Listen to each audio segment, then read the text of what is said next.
Happy Friday, everybody. A little nicer out, so I moved outside for today's video. In the 7 steps of basic negotiating, he's on step number 2, or rule number 2, which is cash is powerful. Now, I have to admit, I am not bold enough to wave cash around like he does. I don't know. I don't know that I can just kind of wave a wad of cash in someone's face trying to get a deal. So that's a little tough. And you'll have to decide what works for you. I have, in some cases, when I was buying something off of Facebook Marketplace or Craigslist, used cash as an incentive.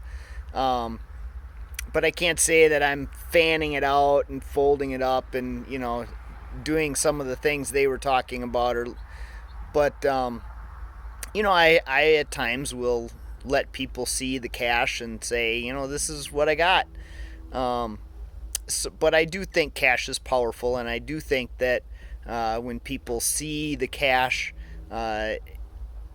they kind of want, they might make a deal that doesn't make sense. And I think the best example is if you've ever watched the show Pawn Stars.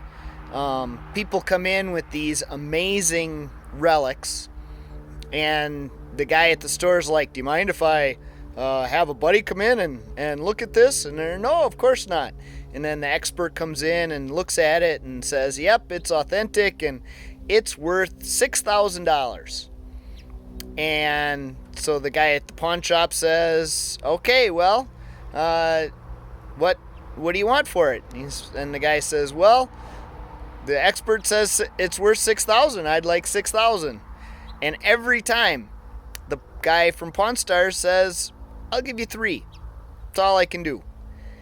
And it amazes me in this day of the internet and being able to sell things online, that people so many times will take half of what it's worth. And they just had an expert tell them what it's worth. But the guy at the pawn shop has cash, and he says it to him. He says, you want the cash? You can get it right now. And people do it because cash is powerful. They want the money now. So while I may not be bold enough to wave a wad of cash around, maybe some of you are.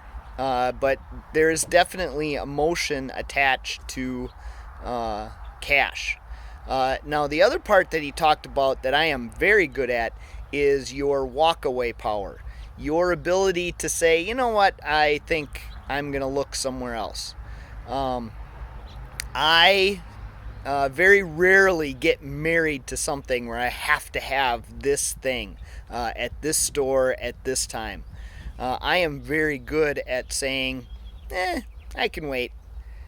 And when you have walkaway power, when you have the ability to say, I really don't need it right now, it is amazing how quickly prices will drop, and people, they don't want you to leave. And so when you have walkaway power, when you have the ability to say, I'm not really that interested, oftentimes you can get a very, very good deal. So you want to make sure that you always maintain your walkaway power. Always let them know that you're willing to walk away. And I'll admit, there have been some times where my wife has gotten mad at me because I've walked away from things that we've been shopping for and negotiated, and I will say, it's really not that great of a deal. And she gets frustrated that I will walk away trying to get a good deal, and then they don't offer a better deal, and now we don't have it yet. But in the end, it's almost always come out that we ended up better off because we walked away. So don't be afraid to walk away, especially in this day and age of the internet and things. It's awfully easy to find the things you want and to find the best price. So take your time and always maintain your walkaway power. And then he also talked a little bit about paying cash for cars again. And as you know, I pay cash for cars. The last 4 cars we bought, I paid cash. But I've also talked a little bit about how I am very slow to pull the trigger. And I will shop, and I will shop a lot. When you are buying a used car, which I always buy used cars, you really have to do your research. And fortunately, there's a lot of great research out there. When I buy a used car, I always get the car issue from Consumer Reports because they have a great list of cars to avoid. And they have compiled a list of cars that have shown to spend time in the repair shop more often. And so for whatever reason, that model year of that car seems to have an issue. And so if Consumer Reports says these are the cars to avoid, they get crossed off my list. I don't even consider them. And then when I do find cars that are not on the Consumer Reports avoid list, then I start reading reviews and I check them out pretty carefully, and I test drive it, obviously, and I have a mechanic look at the car. Sometimes I'll even pay a mechanic to change the oil. Oftentimes just the process of changing the oil makes them look a little deeper, and they find things that they may not have found if I just asked them to check out the car. So that's sometimes a good thing.